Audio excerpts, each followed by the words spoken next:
Monday, August 18th. I'm Rim. I'm Scott. And this is Geeknights. Tonight we talk about the magnificent TI-8X.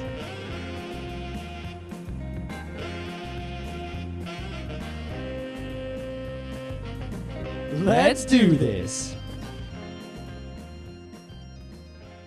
Well, despite the total lack of live at the beach Geeknights episodes, we're back from the week of crazy. Oh, that was quite. It was like almost like 4 separate vacations. I got back to work and it was so weird. I forgot how to do my work almost. I got back to the house and I remember walking in being like, oh yeah, I have a house. Well, I don't have the house. I live in the house. But it's like I'm walking up the stairs and I'm like, it's kind of weird to be here again. I kind of felt like I'd never come back here. I got home and there was stuff that I bought in the dealer's room at Connecticut that was on my desk and I was like, oh yeah, that's mine. I forgot about that. I got back to work, and the thing is, unlike other jobs, where, like I expected to check my work email at least once, because it just happens. I mean, when I worked at IBM, like I'd check my IBM email. When I worked at the hospital, I'd check my hospital email. And this job, it's so much easier for me to check my work email than it ever has been. I mean, I have a work laptop. Because it actually works? I have my work laptop and my laptop, both of which can use the VPN to get in. They gave me a Verizon card so I can connect from anywhere. I also have the BlackBerry. Well, anywhere with Verizon service. I did not once get to the point of actually seeing an email from my work. My work, I have the push email to the iPhone, so I checked it the tiniest bit, and it was like half spam, so I didn't actually check it, but I think I did like open it once. But I can't believe it, because when I left IBM for like a week or two, I'd come back and there would be like 2,000 emails in my inbox, most of which were critical issues, and everything would have gone to hell, and I'd have to spend weeks and weeks and weeks just like catching up and fixing things. And the hospital was the same way. Like they'd try to page me and call me the whole time I was gone. Of course, I left my pager at home, so that didn't really help, and I never gave him my real phone number. Yep. But this job, I get back and I check my work email, and one person asked me a question, and at the end, he basically said, yeah, no rush. We can deal with this when you get back. Did you actually set the auto away? I did. In exchange? But people knew I was away, and they didn't pull that crap at it seems like every tech worker has the problem where if you go out of town, you come back and like all your coworkers dumped all their work on you because you weren't there to say no. I don't really have that problem because there's no one who can dump. It's more an IT IT problem. A lot of IT jobs, you'll come back and you'll find, because if you're dealing with tickets, especially, like there'll be like 1 million tickets that come in, and about half of them are easy. People like to grab the low-hanging fruit, and you'll find that people tend to play hot potato with the issues that take more than a cursory glance. And if you're not there to throw the hot potato, you'll come back and be buried in potatoes. I don't know. We don't really play hot. I've never had a job where they play the hot potato. Well, you're lucky. Yeah. No, but I got back to work, and there was something I was working on before I left, and I guess they wanted it done, but they couldn't find my work. I don't know why. So they sort of did it without me. They started from scratch, so my work didn't get used. Oh, that's great. And then I got like I made a to-do list because I was like, oh yeah, work. And I did most of it today. You know what the scary thing is? All right, before we go any further, hi, all of you new people. Are there new people? It seems to be. We met a lot of people at these cons. I hope there's new people. If not, what did we just do? Well, the thing I want to say before we go any further is many of you are probably here looking for Otakon coverage, or maybe even more Kineticon coverage, or you met us, you're looking for that list of things. But you can see the title of the episode. You know what's coming through. Basically, the deal with Geeknights, right, is that it's 4 nights a week. We have 4 separate shows. Mondays, which is now, our science and techs and Linux and neckbeards and all that stuff. And you with the neckbeard joke. It's not funny anymore. I think it's hilarious. No, it's not good. Especially because I had a neckbeard throughout much of college and the entirety of last week. Yeah, I had a neckbeard last week also. I shaved the neckbeard off, and I forgot how good it feels to shave a neckbeard off. Yeah. Of course, then I lost a lot of my CSH skill. That's all right. You don't need that skill. No, you don't. But if you're here looking for Otakon coverage or the list of, anime you should see, or all the things we said we'd tell you guys from the con, or all the people we said we'd give shout-outs to, Tuesday night is gaming, talk about gaming. Wednesday night, anime, manga, comics. Our coverage of Otakon 2008 will be this week on Wednesday. Oh, no, it's... And also, for people who complained, well, one person complained that our Kineticon coverage was mostly us talking about ourselves. There's a very specific reason for that. we didn't do anything at the con except do our thing. Yeah. Unfortunately for you at Otakon, we were actually press, and we actually have a lot to talk about. We do, because we spent much of Otakon conning as opposed to running things. Well, no, we did run a whole bunch of things. But we also conned. We also conned aplenty. Another thing, a lot of the people that I met, a lot of the listeners I met at Otakon and Kineticon and such, a surprising number of them, in fact, I would say the majority of them, were not in the forums. Yet. Oh, even further, I realized something, looking at people in the forum, and one guy quit our show again. He's quit our show a bunch of times, but he's like, yeah, I'm done with Geeknights, blah, blah, blah.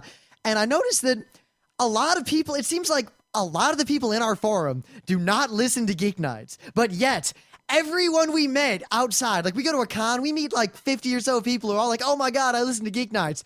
None of them are in the forums. So how come the people who are our biggest fans are not in the forums, and the people who don't even listen to the show are hanging out in the forums? I don't get it. I don't get it either. So we need to fix this. So check this out, people. If you listen to this show, you probably have a lot in common with other people who listen to this show and enjoy the show. And you probably want to talk to them. And you know what? I talked to them. I met them in person, and they were all pretty smart. Especially you. That guy. You know who you are. Yeah. The guy I told was cool and you were better than all our other listeners. Right, yeah, guy. That guy. So, or girl. You should probably go to frontrowcrew.com and on the left it says discussion forum until we're gonna update the website sooner or later, and then it won't be on the left anymore. Geeknights is perpetually on the cusp of change, but there's a lot of big change coming, and the website's going to be the first roll of that. Yeah, but we don't say dates for anything. That way we'll have no broken promises. But the one thing you should know, if you join our forum, if you're sick of, the internet and places on the internet where people talk about things, I recommend you check out the Geeknights forums, because the Geeknight forums do not allow idiots to exist. Yeah, so you should probably go to the forums, and where you can, for free on the internet, talk as much or as little as you like to other people who you share things with. And it's a good idea, so go there. That was a real lame promotion. That's all right. All right, check it out. It's not 4chan, all right? If you're on the internet... everything in the world except 4chan is not 4chan. A lot of things... My poop is not 4chan. It's close. Oh. Right, but I just wanted to get that out of the way, so in case you guys are like, oh my God, those Geeknights guys did a great anime panel, I want to listen to their anime show, and we're here talking about neckbeards. Well, this is why. Come back on Wednesday night. That's enough of that. So, anyway, what were we talking about? What's in the news? You want me to go? I think you can go. Check this out, right? I'm checking. There's been this big problem where, we have these open source licenses, right, for software programs. And other things also, like Creative Commons for this show. And they're interesting in that what they do is they pretty much, because in the United States, by default, you get copyright full on, 100% rights reserved, right? So the idea of these open source licenses is to say, hey, look, I'm going to keep the copyright on this thing, but only some or most of the rights will be reserved. Right? So you say, for example, our Creative Commons license says, you know what? You can copy this. You can give it to your friends. You can, remix it a bit. You can do all these things, but your remixes have to also be Creative Commons, and you can't go selling it, So you can't be taking an episode of Geeknights, put it on a CD, and sell it for $10. Not allowed to do that, right? So basically, we're not reserving all the rights. We have a legal document which says only these rights are being reserved and these ones aren't. Now, there's a lot of other licenses, the GPL, notably, the MIT license, the BSD license, like yada, yada, yada. Don't forget all the weird licenses. Apache license, Mozilla, whatever, right? The Aladdin, whatever, there's like a lot No one uses that one anymore. I actually had to write an explanation of that license, because there was one piece of software that we really needed at IBM because it did something really useful and nothing else did it. And it was only covered under that license. So I had to basically explain to IBM why we couldn't use it, because that license was really, really dumb. Yep. But anyway, the problem with all these licenses is that they've never really been tested in court. Like, people always talk about, oh, look, Linksys used Linux in their routers, but they didn't put the source code to their routers on the internet as a GPL violation. But they fixed it. They put their source code on the internet, but There wasn't any court issue. No one. Well, here's the fundamental problem is, look at this. Our court system is designed to where you prove damages and then, you get some sort of restitution. But how do you prove the damages if you're giving it away for free anyway? I mean, I have something and I give it away for free. So then someone else takes it and makes money off of it or does something that I didn't approve in my copyright licensing, whatever. So how does the court determine? Because usually what the court would do is say, all right, you were stealing that software and that person sells the software for $400 a license and you stole 5 licenses. You owe 400 times $5 back to them plus interest, whatever. What do you do when you're giving it away for free? Especially when it's a judge who doesn't really understand the technological issues and lawyers don't really care and a jury who has no idea if there's even a jury involved. So what sort of restitution? You're giving it away for free. So, all right. I hereby give you 500 licenses times the cost you were giving it out of 0. Huh. Yeah, and it's mostly what it is you have this license and you basically say, well, you know what? If you do this, it's not copyright infringement as it normally would be. But if you do this other thing, then it still is copyright infringement. Then you go to court. No one's ever actually gone to court against someone who is, say, distributing GPL software without also distributing the source code and said, hey, you're infringing on my copyright, give me money. No one's ever tried that, right? And still no one's ever tried that, or at least no one's ever tried that without having some sort of settlement. There's never been a decision. So people are very going, uh-oh, they really don't want to go to court because if you go to court and you lose, that is basically end of the road for the GPL. Goodbye. All the open source software is in big trouble. The whole thing's going to fall apart. So they'd rather just keep things the way they are than test it out. Or, it'd be good if they tested it out in court and they won. That'd be all good. But, better to not test it than to lose. Well, there's a bunch. Even if we test it, it could go either way in terms of how the courts deal with it. Yep. Because no one in the chain really kind of understands the purpose of this software, let alone how to actually, what? All right, so the license cost was 0. Do we do punitive damages? Is that the only way to have a deterrent? Maybe the restitution. It would just be copyright infringement, and then it would be up to the judge, I guess, to figure out, I'm not a lawyer, I don't know, but probably the judge would figure out some way. When the RA, when you copyright infringe on music, they have some method of figuring out how much money. The method is usually something along the lines of how much they sell it for. Yeah. Well, it's actually 1 billion times what they sell it for. Well, that's because you obviously pirated 1 billion times. I know, right? But anyway, so the news is that one of the open source licenses, the artistic license, which is used for Perl and some other things, mostly CPAN things, which are Perl modules, was tested by a U.S. Federal Court of Appeals, Circuit Court, I think. And they said, artistic license, all good.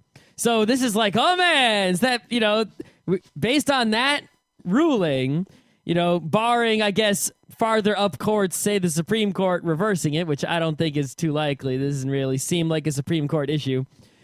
Open source licenses and such, and Creative Commons and all these sorts of things are legally the real deal. That's good news.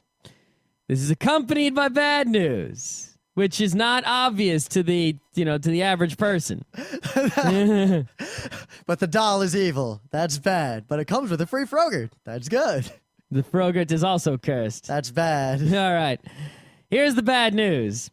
If some license I just slap on a piece of software like that is upheld by the law, and I can, do that, then other EULAs have a much stronger ground in courts. It depends in a lot of ways. Yes, but we are most specifically, right?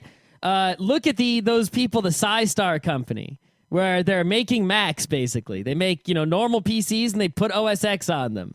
They haven't really committed a crime except for copyright infringement of the Mac OS, but not really, because I guess they buy a license for each computer, but because they have violated the, terms that are in the agreement that Apple gave them, to what defines what Apple considers, acceptable use of their software and what isn't. So that's a case that is very close legally to sort of like these open source case, but yet we'd rather have that one go the other way. No, here's why we don't, because it doesn't matter either way with EULAs. There are only 2 possible cases, really.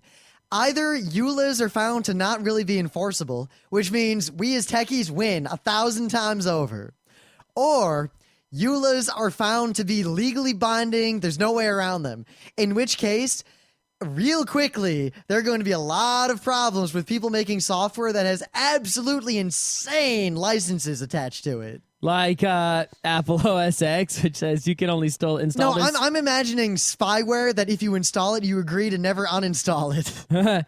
Yes, I guess stuff like that. But I guess I expect that. I wholeheartedly expect that. And if that happens, then there'll be such an outcry and a backlash against the enforceability of EULAs that will win in the end anyway. But see that if there's no EULA enforcement, then the default of everything is super copyrighted comes into play, and we can't open source things. But if that's the case, then it'll win because things will be open sourced anyway. The only drawback will be that companies will take open source stuff and try to use it. But at the same time, I could see the war escalating to where open source people just start subtly sabotaging those uses. Well, I think for legal reasons, businesses would pretty much have to abandon open source, and open source would die, and it would be, Not necessarily. They can keep contributing to open source because it's useful to them. Because the bottom line to any software is if it is useful to a corporation. But that's the thing that Microsoft is always trying to scare people about. Like, oh, the legality of open source. If you use it, you'll be screwed. You'll be copyright infringers if you use it. Don't go there. See, so I if think EULAs are not there, then suddenly all open source software becomes fully copyrighted software, and these people can't be using it. Well, then it becomes the case of you just have to agree to the license, like add an extra step, add steps where you actually have to agree to a license before you use it in some sort of verifiable way, as opposed to the shrink wrap. Well, this isn't today. about the shrink wrap. This is just about software license in general. I know, and they're So two it doesn't kinda- matter how it's accepted with a signature or anything. Well, what I'm saying is, in the end, it probably will be because EULAs. There's kind of this implicit idea that no one reads them or understands them. But if software is made available there's absolutely no way to get it without reading it first, and then it gets a little bit that's better. true, but that's a completely separate issue from what's going on here. This is just the question of software licenses in general, regardless of how you agree to them. Do they mean anything at all? And the court has said, yes, they do. So we'll see what comes of this. But in the meantime, the experts tend to agree, and I'll trust Larry Lessig because he's the expert. He says this is awesome because it means all these open source licenses they mean something, they're the real deal, and they count. So if some company decides to use Linux in their TiVo or whatever and doesn't do what the GPL says to do, there's a good chance we can beat them in court with this previous ruling used as, prior whatever. See, you know what? The issue here is that it seems like if the licenses aren't enforceable, then things can still be in the public domain and can still be given away free. And if they're not enforceable, then companies can use it anyway because no one has any recourse against them. Well, and if they are enforceable, then the open source part of it works and the companies can still use it. Yeah, so I don't foresee any situation where companies could not continue to use open source. There is. What situation? If they decided that open source licenses, right, that it was copyright infringement, even if they don't count, right? They're not legal, whatever. I don't think that was really an option, though. If they decided they don't count, right, then all open source software would be 100% fully copyright of the person who it's copyright to. But there's the other part of in that specific case, if someone is giving it away for free, and even if the license is super strict, well, how do you enforce it? What are the damages if it was free? The damages would be zero. No, but because you could technically be sued, it doesn't matter what the damages are. If it's that if you could technically be sued, companies won't do anything that puts them in a position where they can be sued. See, I don't feel like that was really the issue because if someone gives something away under a license, then it seems like the issue is more that if the license isn't enforceable, then the person who gave it away with the open source license would not be able to exercise other rights that they had properly. No, it's pretty much if the open source license is not about enforcing things, it's about removing existing enforcement. The default enforcement is full copyright. The open source license gets it says I'm going to get rid of things that I already have, but here's which the is problem. the opposite of what other licenses do. Because here's the problem. Because there's a lot of court cases court cases that have almost happened but didn't deal with the idea that, all right, I release my software under an open source license. And if it is valid, then that's fine. But then the license basically is tantamount to public domain. if it can't be enforced or if you can't get damages. No, if the license doesn't count, then you weren't able to give up the rights that the license is giving up, and now it's full copyright. There's a whole other issue where the license does count. You can give up the rights, but by giving it away for free, there's the other issue if you can't actually enforce the rights you did reserve, which people have run into, because what's the deterrent if the damages you have that are caused to you by someone stealing and reusing your free software are zero? There's no incentive not to just violate your non-commercial clause or violate whatever clause you've got. Like, remember the brouhaha where a lot of people had the you cannot use our software for military or weapons of mass destruction. Yeah. So if someone has that sort of license, then that's kind of, there's this third issue of the licenses are valid but not enforceable. And that is the fear of a lot of open source people, because a lot of open source people have bugs up their butts. Anyway, it turned out, I guess, in a really good way in this case. So continue to open source license things with less fear than before. In fact, as an aside to all you podcasters out there, it seems like a lot of people who make content don't actually attach some sort of license to it, which as a result means that technically no one's allowed to do anything with what you made. Yeah, pretty much. You know, if you, I mean, technically speaking, right, if you make an MP3 and you put it on your website and you don't license it in any way, you have full copyright, in which, technically speaking, not a lawyer again, if they just download it from your website and listen to it, they're infringing on the copyright because you didn't give them permission. No, it's already been shown in court. There's been a lot of cases where they really can't go after people for downloading. They can only get them for uploading, because if something was made available, there's a reasonable expectation in a lot of cases that it was actually available. All right, that's okay then. Because notice how the RIA only really goes after people who are uploading? Yeah, that's true. But Yeah. I mean, they can't, someone can't come get your podcast and then share it with their friend. No, they can't. So you have to do... Well, there are the exceptions for fair use and private viewing and all that. Right. But then again, legally, you really wouldn't be able to play a podcast that doesn't have a license associated with it in a bar because there's too many people, and that's a public performance. Right. So even if you don't want to be all hippie open source something, you should find some legal license. There are plenty of them to choose from to apply to the media that you create on the internet. Just use the most restrictive Creative Commons license. There you go. Yeah. All right, but anyway, that's all boring, and there's much more important news here. Seattle's $5 million toilets failed, and now they're gone. And Seattle lost a ton of money. Man, $5 million toilets, really? So what, were they made of gold or platinum? There's a problem in America. I don't know. I mean, we have a lot of overseas listeners where, as time has gone on, there are basically no places for people to pee in public. If you're out on the street somewhere and you have to pee, you're done. You pee in the bushes, you're a sex offender. Most stores won't let you use the bathroom. If you're not a customer. No, most stores just won't let you use the bathroom, period. Oh, wow. And food restaurants will often let you use a bathroom, but you usually have to be a customer. So you have to go in and buy like a Starbucks, like a coffee, and then you can go and pee. But like a department store half the time won't let you use the bathroom. Yep, the only places you can really go to the bathroom in public are gas stations. Gas stations will always let you go to the bathroom. I've run into gas stations that wouldn't let me go to the bathroom. They was locked. They wouldn't give me the key unless I bought something. It's really bad. Yeah, Gas you know what stations I on did? the side of the highway let you. I got into a Mexican standoff with a gas station. Like, I was in high school. I was on You a were road trip. you were gonna pee in the gas station? That would have been a much better Mexican standoff. No, basically he was like, you have to buy something or you can't use the toilet. To which I said, I would like to buy this 5-cent stick of gum. And he said, all right. And I said, with my credit card. And he stood there and he realized that it was going to cost him money to let me pee. You should have made American Express. The fee for him would be double. I don't have an American Express. That's what am why I stupid? got one, so I could do that. Because you realize the reason credit card companies make money is not just from stupid people collecting interest. It's mostly from merchants' fees. If you open up a store, let's say I own Scott's grocery store, right? And someone comes in and uses their American Express card. Well, they use a MasterCard. Let's say they buy $100 of stuff and they use their MasterCard. I have to give MasterCard, me, the grocery store, I have to give MasterCard like $1.50 or something like that. But if they use American Express, I might have to give them $5, right? So it costs you money when someone uses a card. If they pay in cash, it doesn't cost me anything. I get the full price.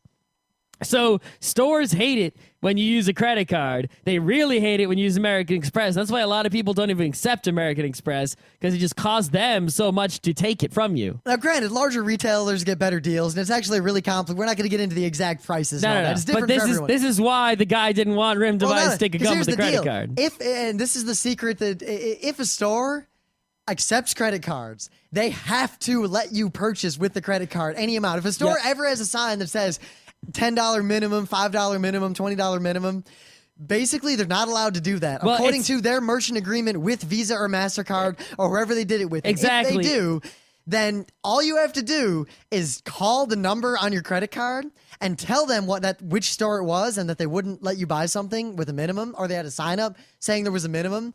And they will come down on that store like you wouldn't believe. They will basically destroy It's that. not against the law for them to say $10 minimum, or to put but if they refuse to accept your credit card as payment, just turn your credit card over, call that number while you're standing there and say, I'm in such and such store, they will not accept my credit card. They're claiming there is a $10 minimum, blah, blah, blah, blah, blah.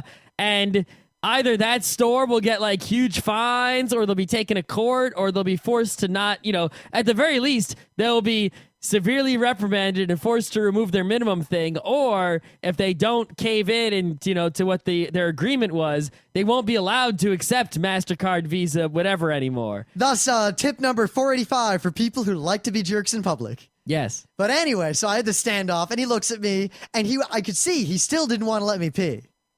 And I think he was considering not letting me pee anyway. And, I kind of stood there like, I'm going to pee. I want to pee. I got a credit card. I got this gum. And eventually he said, just use the bathroom. And he gave me the key. Mm. And then after I peed, I bought a Red Bull.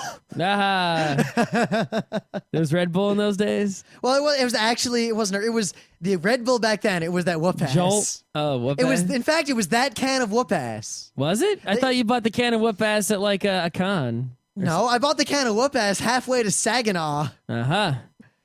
All right. Yeah. I realized just recently the whoop ass is made by Jones Soda. Yeah, it was. The people who make like the Thanksgiving soda. Tell you one thing, that whoop ass tasted like balls. But anyway, it's not open. I opened it and drank it a long time ago. It's an empty can. Oh, okay. I opened the can of whoop ass. Did you now? Long ago. All right. Rim likes to open the ass. It was my last can. I opened it. It's done. Anyway, so these toilets, right? Basically, the city was like, we want public toilets, but homeless people will live in them. Exactly. This is a big problem in the U.S. is that there are a lot of situations where we can't have nice things in public because hobos will use them, especially in cities. I mean, small towns can usually have them, but in a city like in New York, right? You install benches. Bums will sleep on them, and normal people, and just everyday people won't be able to sit on them. It's not just that though. Prostitutes were using them. People were living in them. People were shooting up drugs in them. People would just walk in and like destroy them. Yep. So I mean, it's really hard to have nice public facilities. Like I always envious if I go to Canada, even just to Niagara Falls, right on the border of New York and Canada, right? You go to, New York Niagara Falls, kind of bleh. Go to Canada Niagara Falls, there's like really, really well-maintained parks and everything is pretty and clean. And it's right in the same geographic location. There's just one piece of water and a bridge in between. But anyway, quote the city. But the city canceled its contract this spring after the commodes became filthy hideouts for drug use and prostitution. Uh-huh. Now, they were $12 million because they were self-cleaning. Ooh, self-cleaning toilets. I need one of those in the house. But, and I wondered, like, all right, why? I can come up with ways to make a self-cleaning public toilet that prevents drug use, prostitution, and hobos living in them. I would have them open the door after like 10 minutes if someone's in there. What if I had diarrhea? Well, you know what? The door's going to open, and then you can close it again after a minute, and you're going to have to deal with that. Maybe 20 minutes. 2, every instead of having it wash like after someone's in there, every hour, if no one's in there, it'll just wash. And if someone's in there, it'll give them 20 minutes, and then it'll just wash. Well, it should give like a wash warning. Oh yeah, it'll say in 20 minutes you're gonna get wet. But what if I have diarrhea? Well, you know what? You've got it tough. This is serious problems with your strategies. You know what? Needs of the many greater than needs of the few. Star Trek taught me that. No. One guy with diarrhea is much less important to me than hundreds of people who need to pee every single day. You say that until you're the diarrhea guy. I'm never that guy. I'm that guy. But anyway, someone pointed out something interesting because, well, one, they were so expensive because they were self-cleaning. It would have been cheaper to hire like 2 or 3 janitors per thing. 20 all year round. You could have janitors going to these things every hour or two, making sure there's no hobos in them and washing them. Yeah, this is a problem in that in the U.S., minimum wage is going up, but it's still pretty low. It's cheaper to hire people to do menial labor than to automate. Very, unless it's, extremely mass-produced I have a automation. feeling, as a result, that the city just basically took a wash on these. Perhaps there was some shadiness because they spent way too much money. Yeah. But even then, I wondered, why did they spend so much money? Why does this work in France? Why do they work just fine in Paris and not here? What is the difference? And someone on Slashdot actually pointed out something very interesting. Mm-hmm. They had to be handicap accessible. As a result, they were very, very large and very comfortable for people to do stuff inside of them. Mm-hmm. In Paris, they're not handicap accessible at all. They're tiny. They're just big enough to do your business and get in and out. If you're in a wheelchair, you're screwed. Now, the way they get around that is instead of America, where you have the American, the Disabilities Act that requires everything to be handicap accessible, they have normal ones all over the place. But then also all over the place, apparently, they have special handicap accessible outdoor restrooms that you can't get into without a handicap card. Ah. And if you're handicapped, if you have a disability, the government gives you a card that opens up all these handicap accessible things like public toilets. Huh. The odds of a handicap accessible toilet being used by hobos and prostitutes is greatly reduced as a result. Yeah, because, they would have to get the card somehow. But then again, I see a lot of, hobos in wheelchairs. They could probably get the card. But at the same time, that's still a small percentage of hobos overall, and I think they would work a lot better. Maybe. I guess I feel like there has to be a solution to the fact that I often have to pee in public, and I have oftentimes, in fact, on more than one occasion, I peed somewhere near a train station in Yonkers because there was nowhere else to pee. Yeah, they really had to do something about that. In fact, I pee outside a lot, just in case anyone wondered. Uh, Perhaps you may have seen me.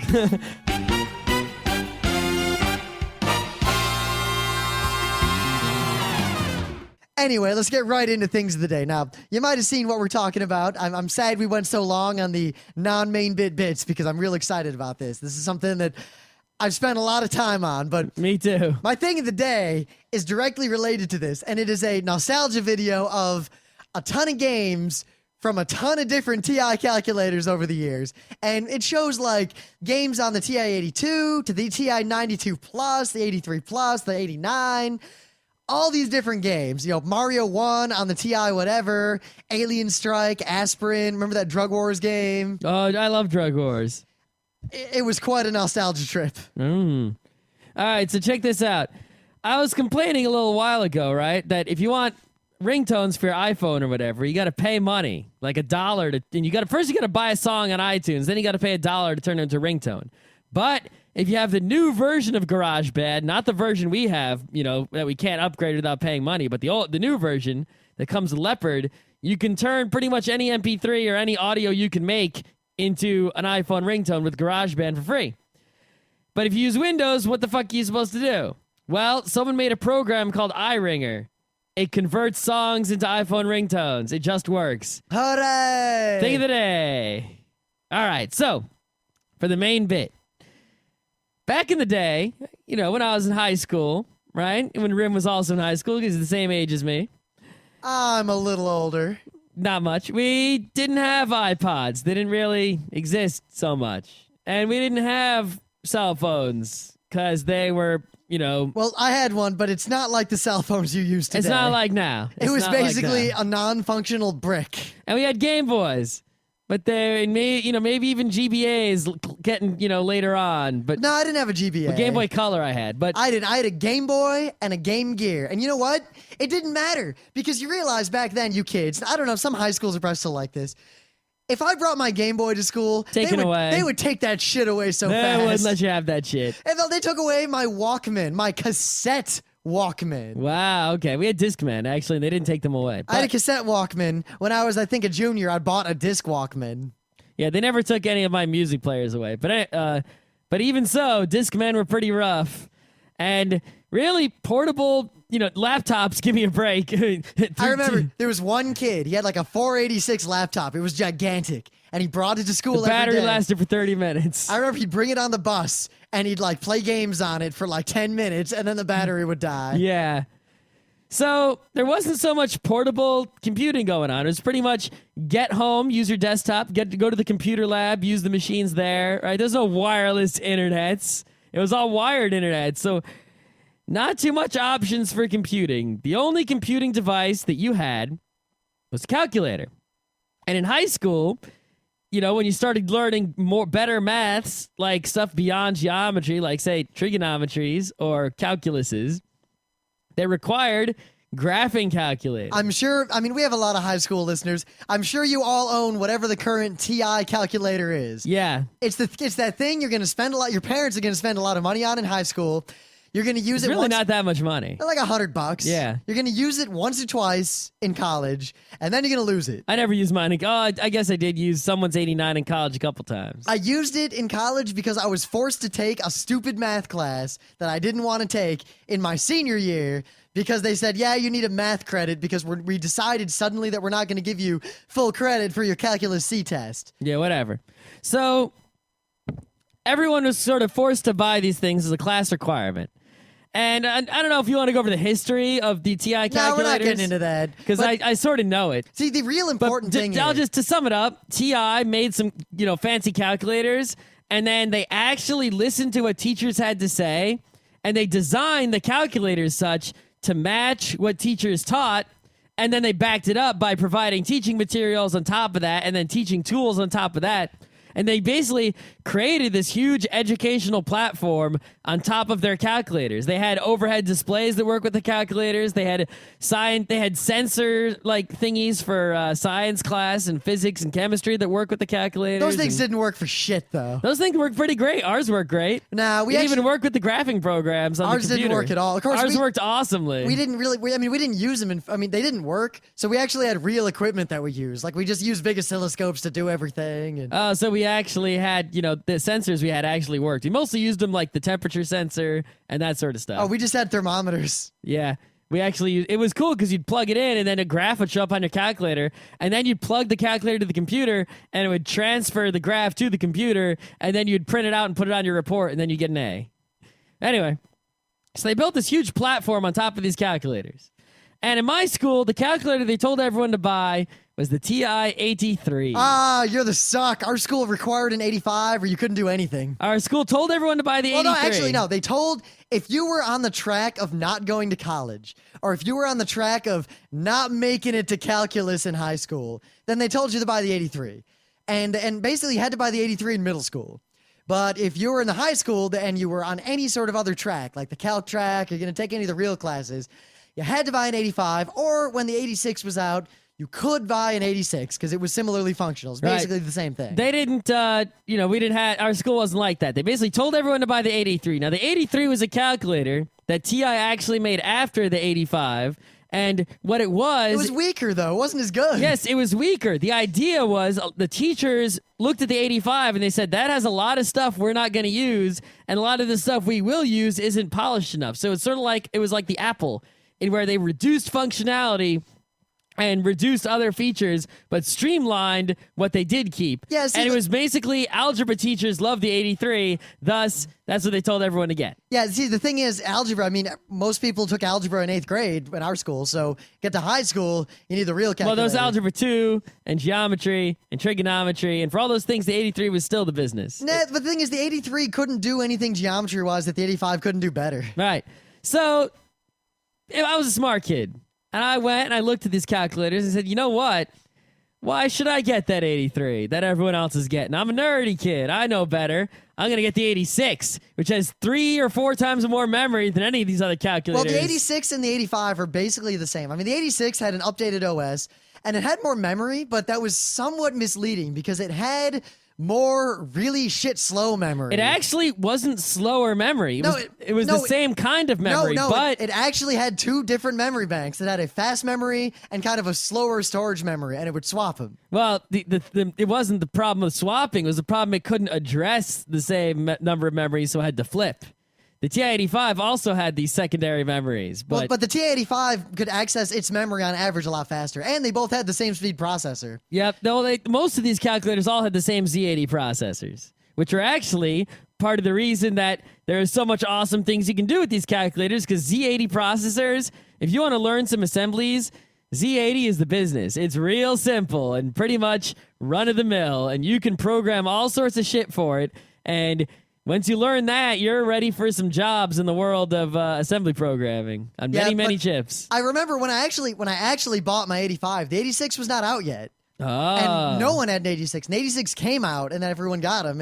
And the thing is, people who had 86s actually ran into a lot of trouble because certain graphing functions, just because of the way the memory was addressed, like especially if you were doing diffie-q, were way slower, and you just couldn't do it, basically. Right, well, I didn't have problems with that because I mostly use my 86 for programming and games. Yep. The thing is, I never did the assembly programming because I never had the link. I did it a little bit, but it's not easy. But here's the thing. Now, you kids can't get away with this these days for the most part. But back then, teachers in high schools did not understand, you realize, that the calculator was a multi-purpose device. They thought it was a calculator and nothing more.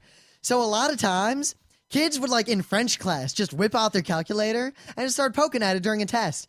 And most teachers didn't think anything of that. They didn't even conceive that the calculator could be used to cheat. Meanwhile, Rim here wrote French dictionary and gave it to everyone in the school for a small fee. Aha. It even had copy protection because it said, made by Rim, blah, blah, blah. Here's my website. And if anyone tried to change that page, it gave wrong answers. Yeah.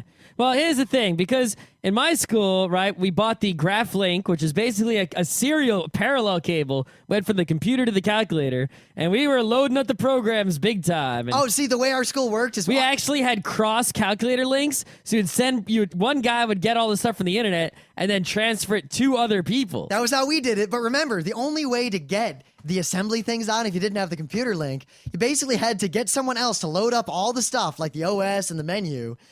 And then he would basically wipe out your calculator and give you over the cross-link an image of his calculator. No, we didn't have to do it that way. We could just, at least with the 86, we didn't have to do that. We just 85, send over the programs. You could just send over the programs, but to get the menu to show up in the way where you could hide it from a teacher, you had to give the image. Oh, to hide from a teacher. Yes, now, here's the thing. Some of the teachers are smart. I had teachers that knew the calculators were loaded with Tetris. Yep, I remember in diffie-q class one day, the teacher was like, in high school, he was like, all right, you can use the calculator on this test, because we always broke up the test into the hardcore math test and the kind of theory knowledge test. Like it was a multiple choice essay test about math. And on that test, he'd say, you can't use a calculator unless you let me wipe out your calculator. And when you want to wipe out a calculator, there's the menu you go through and it takes you to a special thing. Well, we all wrote a program that you'd run that looked exactly like that menu. Exactly. I actually downloaded a program like that, and it basically, the program fooled the teacher into thinking you had erased the calculator. Like the one teacher I remember walked around the room and said, show me the screen that says memory erased, and we all showed it. And then I used the program I wrote, which factored polynomials, and so did my friends, and we all got A's. We all wrote the program that factored polynomials. Everyone wrote the polynomial factoring program. Actually, mine was multifunction and could do a lot more. I wrote a really complex one. Yeah. AX to the something power plus BX plus C, and then you just put A, the something power, the B, and the C, and then it tells you the number, and you just, there you go. Yep. But see, here's the real gist of this. And kids can still do this today, but it's kind of a lost art. I mean, people still do it, but it's a lost art because teachers are more tech savvy. And like, if you have an iPhone, you can just use the calculator for a lot of things. But at the same time, these calculators are very purpose built. And while you can do a lot of this math, like the differential equations and the radial graphing and the complex graphing and all these sorts of things with a computer, all these other things, the calculator does it really well. And it's really built to do that. Yeah, I mean, try doing that stuff. Like, try doing that graphing on your computer. What software are you going to use? MATLAB, which costs $1 zillion? I don't know what Excel. I don't know the graph thing that's built into your Apple OS X. There aren't really, if you want to do a lot of these basic mathematic functions, I guess the sort of ones that are above standard calculator and above scientific calculator, but below like wicked crazy mathematical model of amazingness. Well, you know what I would use? A graphing calculator does it better than a lot of the software that you can get. I would use NewCalc, and you can do a lot. It's really powerful, and you can do a lot with it. I actually use it. You could use BC also. Yeah, but it just in terms of quickness and access, the calculator, especially like the TI-85, 86, is so well designed for that purpose. The 89 is actually not as good for some of the lower level math, but it's a lot better for the very high level math. Well, here's what happened: is the 85 was sort of like the original in a way, and then the algebra teacher said, it's too much. They went the 82, the 83. That was down for them, right? But the calculus people, the next step up, they wanted the 89, the 92. Well, the 89 came and that's first. how come the 80... That was the big fat one. All right, and the 92 was the big fat one. No, the 89 was the big fat one. No, the 92 was the big fat one, and the 89 was the same size as all the others, but it had a lot of the 92 functionality. Uh-huh. I'm 100% sure. All right, I thought it was the other way around. No, the 92 is the big fat one that was like almost like a laptop. There were people who went to these special classes at my high school, and I skipped on them because I realized they were a scam. But basically, they had to have the full-on calculator. The 85 wouldn't cut it. No, but the 89 came out, too late. I had the 89 when we were at RIT. I borrowed someone's and used it on a couple tests. You borrowed mine. I bought it because I had a bunch of money, and I was like, ooh, 89, I'll do crazy math. Yeah, the 89 had a lot of the calculus. Like, it could derive, like, it didn't just derive, like, give you the number. Well, no. It derived, you type in a thing, and there it is. Scott, symbolically. Yes, it does symbolic logic as opposed to simply numeric logic. Yes. It could do symbolic equation solving. And it did it with pretty print, like better, almost as good as... Of course, here's the problem with those calculators. And a lot of kids who try to use them to be fancy, but basically they could solve anything that you could solve trivially if you knew even basic calculus. And the things that you had trouble solving, they also had trouble solving. Yeah, they would sit there for a long time, and then they would come up with something, but it wouldn't help you actually get the right answer. You'd still need to do work to it. Honestly, kids, if you're in high school now, buy an 85 or an 86. Probably well, an the 85 and 86 are not available anymore. You can get them trivially on eBay. I guess you can. Trivially. Yeah. Oh, man, I remember the trials of battery charging, because basically Rayovac made these rechargeable AAAs. Everyone who used rechargeable batteries in my school had problems all the time. I just bought AA's. People were constantly, basically, the school, I guess when they bought the calculators, gave everyone these batteries. Your school bought calculators? Yeah. You had to buy the calculator, or you basically were screwed. Well, you could buy it through the school. But the school wasn't any cheaper than just going to the store. No, it wasn't. But at the school got all these chargers and all these batteries, and everyone was using chargers and batteries all the time. And people come into math class and put their batteries in the charger. And then I just sort of asked, and teacher gave me the charger.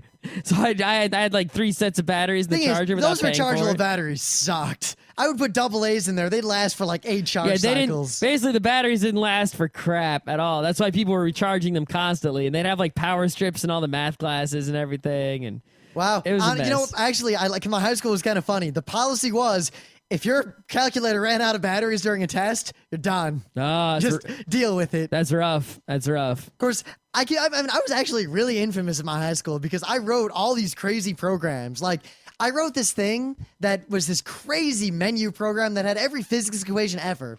And the thing is, it did Euler's method instead of the kind of kinematic thing that a lot of physics teachers teach now. Which I'm of the mind that Euler's method teaches better physics fundamentals and better algebraic fundamentals, but I digress. Mm-hmm. But I wrote this program that you would kind of say what kind of problem you were trying to solve, and it had all the fundamental equations for everything in it, and it was massive, and it got passed around and passed around and passed around to the point that eventually the school banned my program from class because...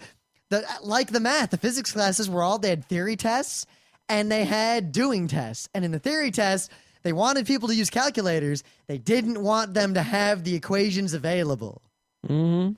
So, because they wanted you to kind of know the fundamental equations. Yeah, this is a big problem in that, I could understand, if I download, say, a program with all the equations in it, what does that really get me? Well, it saves me from having to memorize the equations.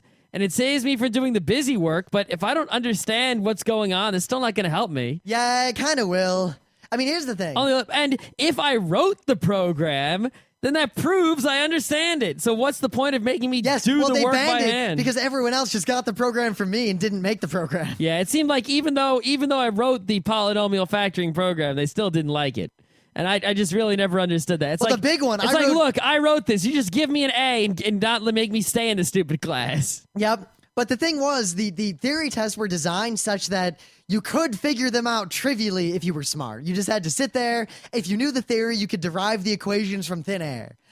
But I had the equations in my calculator because I was done with that. I'd already derived all the equations. Yep.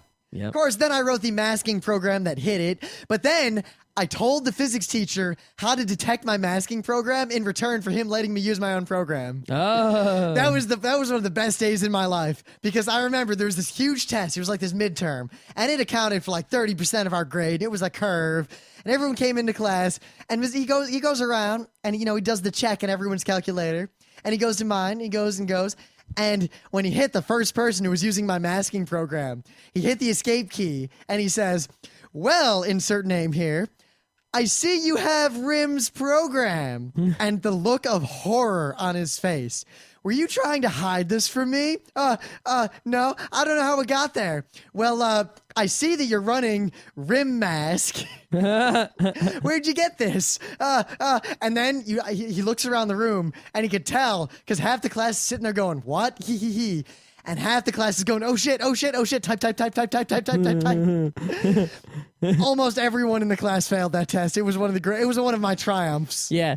So I imagine that nowadays, they probably have newer calculators. Like I've seen like stuff like the TI-83 Plus Silver Platinum Edition and crazy shit. And, I'm pretty sure the people in the schools are still using TI graphing calculators and they're still the bomb.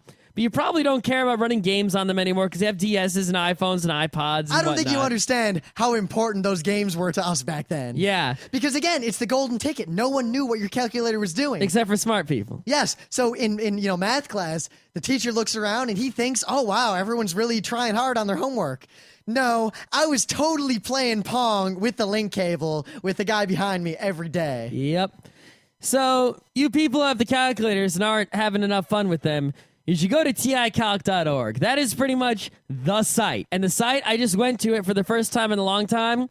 It is still updating hardcore. The community is still rocking the house. If you have a TI-85... That site hasn't changed since I was in high school. This is like a 10-year-old website here. If you have a TI-85 still, I highly recommend... TI-80 anything. No, 85, or 90 anything. 85 specifically. It is trivial to overclock it. Oh, it's trivial to overclock a lot of these things. Yeah, the 85 more so, and you can get a solid 4x. And I'll tell you one thing. If you have an 85 that is overclocked, and if you're an engineer, you're doing any sort of math on a daily basis, that thing is going to be your lifeblood once again, because it is so fast. Yeah, they didn't clock a lot of these things as fast as they could go for whatever reason, but I've seen like overclocked 86s that like they claimed like 200x.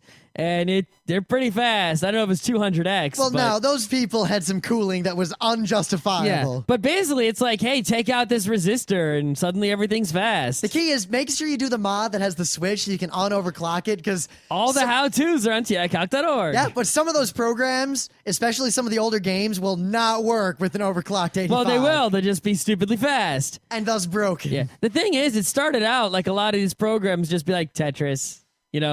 Text-based game that's written in the BASIC, not the assembly. Yeah, Drug Wars. Drug Wars was like the most popular game. Drug Wars is pretty good. But later on, it was like Mega Man, Zelda, Wolfenstein 3D. It was getting hardcore, wicked hardcore. It was good times. Yeah, and the thing is, there was this culture of the people who were smarter than the teachers and were in the know were hacking these things like no tomorrow. I learned more from hacking my TI-85 and cleverly cheating on tests than I ever would have learned with any other tool. And I feel like some of that is lost on kids today. But at the same time... Yeah, I definitely feel like the generation before us, right? Those were like the Steve Jobses and the Bill Gateses who had like Altairs and they had like, they built the original Apple and they were hacking on these things like, writing BASIC, all this stuff, right? then, it kept going like that. But our generation, we used the Apple IIs early on. And then later on, we had the graphing calculator. And we were playing PC games on DOS. We had to fuck with DOS to get the PC games to work. And that's how we were forced to learn, about computers. And I feel like the generations that came after us were... They didn't care about their calculators. They were just calculators. They had Windows 95, and it just worked. Games just worked. They didn't grow up using a computer. They never used a computing device. They were forced to use any sort of electronic device where they had to program it, had to fiddle with it, had to get down and dirty. And you can tell by looking at what those people of the different generations are doing on the internet, their computing knowledge levels. However, don't get us wrong. I would never say we have to go back to those days because those days sucked. No. Those days really sucked, and it's much better now. It is much better now, but what we need look at the enrollments for CS as a major in college over time, and you'll see that people who are forced to use these things, their generations, they're still enrolling. The difference is they're failing. No, enrollment is still down. I'm pretty sure. Oh yeah, but it's down in a lot of the tech fields for a lot of reasons. But. Yeah.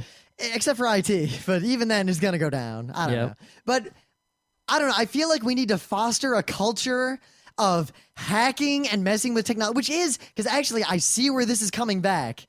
In the mod scene for like the DS, using those R whatever chips. Yeah, some of that. There's a little bit. Really, though, that's a lot of drag and drop. There's not a lot of. Only the people are actually. Most of the kids are just using. They're not writing. But again, I guess that's no different from what we did with the calculators. Yes. Look back at the high schools. There were like in my high school. We have like 1,000 kids, right? And there were maybe 30 or 40 people who were writing all these programs and hacking them. And everyone else would go to these people and be like, oh my God, can I have that game you got? Oh my God, can I have that physics program you wrote? And they had no idea how they worked, and they didn't know anything, and they kind of just used it. I feel like it's the same way now. And the kids who are hacking stuff today are the kids who are going to succeed at computer science and IT tomorrow. I think that something that we could do, short of doing my, true belief, which is that, computing should be the fifth, basic subject, in all schools, from elementary school to high school, is not just computing. I feel like technology in general. Yeah, high schools should teach kids how to use online banking and how to type. Well, no, elementary schools should teach how to type. High schools should teach how to use Linux and Windows and Mac and everything. Yeah, but we should have some sort of rule, where there's only one technological device allowed in school, and this is it. And design it in such a way, because right now, a lot of the schools are like, get a graphing calculator, but you can bring your iPod to school, your phone, and whatever. And, they'll maybe have real computers in the classrooms, which I guess is good. Or they'll give everyone real laptops, maybe like Apple laptops. We had to make some sort of laptop that's actually sort of down and dirty, where you kind of had to program it. Maybe it runs like Squeak in Smalltalk or something. I don't know. There's a lot of things it could run that do exist.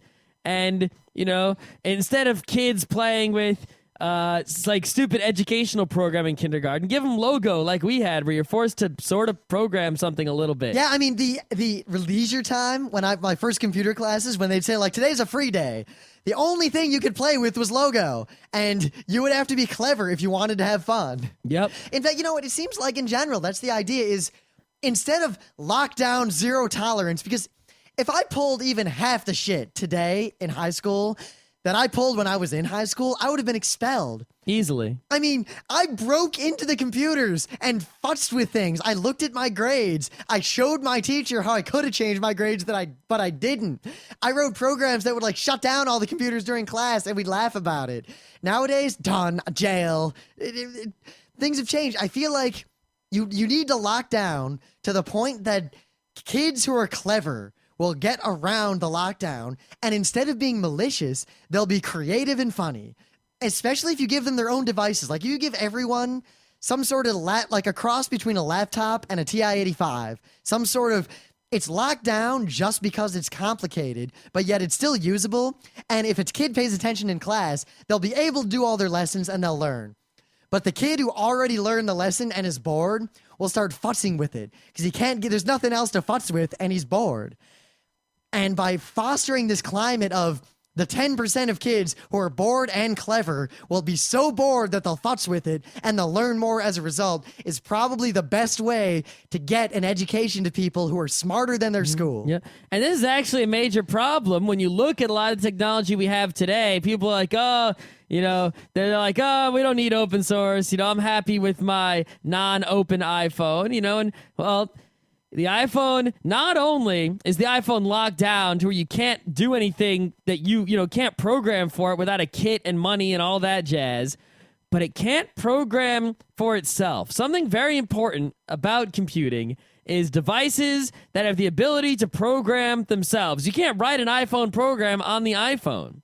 You need to be able, the TI-8X, any TI calculator, can write programs for itself while you're using it. Yeah, you don't need to plug it into a computer. It's like basic. It's basically basic. It is basic. It's TI basic. But if you were smarter, it had a bunch of functions you could use that did stuff. Yep. But it's the device. The only way for people to actually learn programming, I think, right, is especially for devices, is there has to be a device that can program itself live. If you need a computer to program something and transfer it over, that's a necessary technology in the world. But it's not something that people can learn with. Now, granted, they need to have a device that they use, understand that device, and then use that device on itself. But granted, not everyone needs to be a programmer. It's more no. And it's more the idea that give kids tools that can do their educational job in school. Forget consumer technology.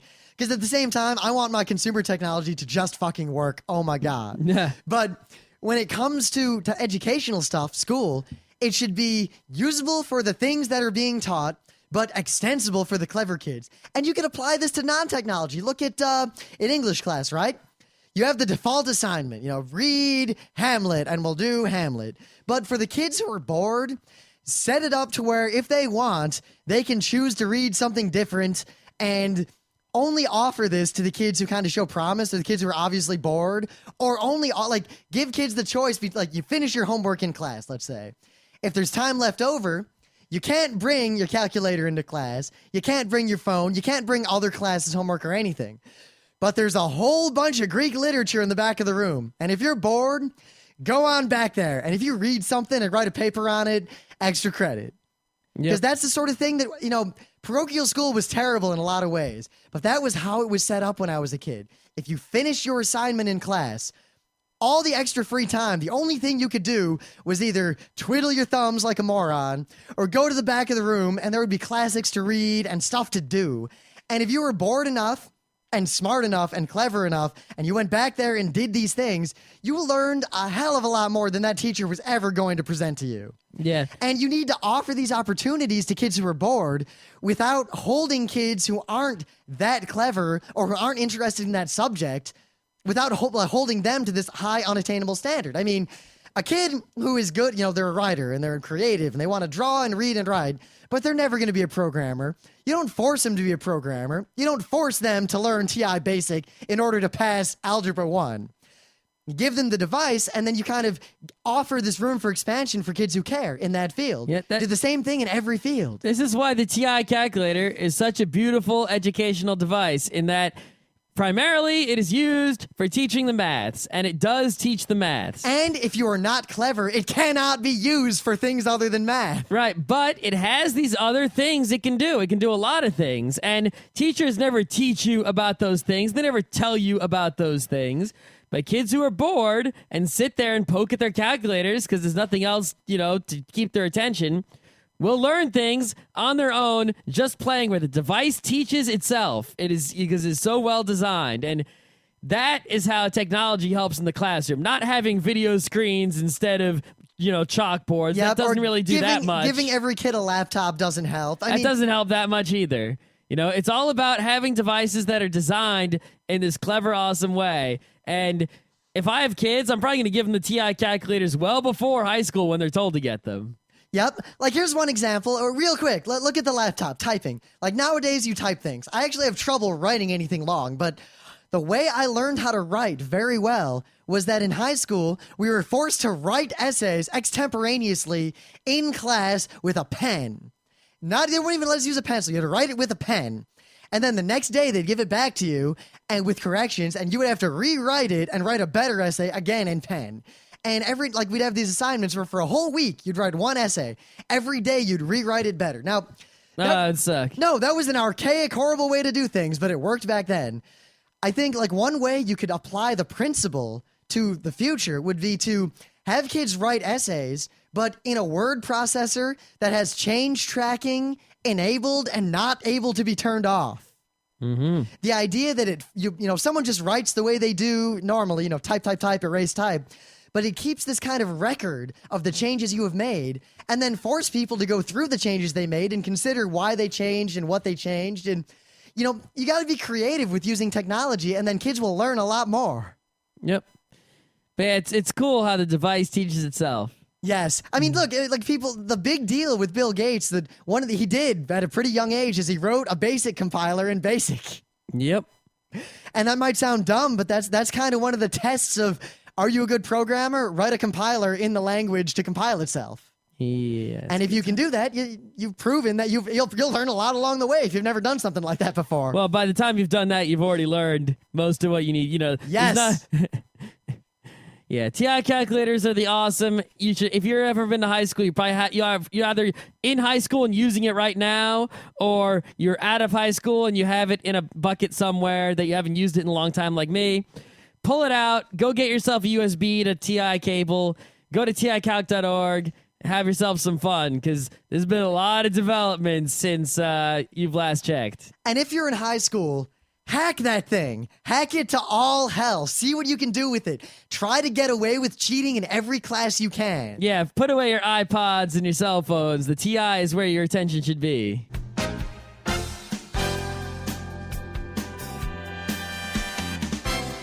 This has been Geeknights with Rim and Scott. Special thanks to DJ Pretzel for the opening music. Be sure to visit our website at www.frontrowcrew.com, where you'll find show notes, links, our awesome forum, a link to our Frapper map, and links to all the RSS feeds. We say feeds plural because Geeknights airs 4 nights a week, covering 4 different brands of geekery. Mondays are science and technology. Tuesdays, we have video games, board games, and RPGs. Wednesdays are anime, manga, comic nights. And Thursdays are the catch-alls for various rants and tomfoolery. You can send us feedback by email to geeknights@frontrowcrew.com. Or you can send audio feedback via Odeo. Just click the link that says Send Me an Odeo on the right side of our website. If you like what you hear, you can catch the last 100 episodes in iTunes or in your favorite podcatcher. For the complete archives, visit the website, which has everything. Geeknights is distributed under a Creative Commons Attribution Non-Commercial Share-alike 2.5 license. This means you can do whatever you want with it as long as you give us credit, don't make money, and share it in kind. Geeknights is recorded live with no studio and no audience. But unlike those other late shows, it's actually recorded at night.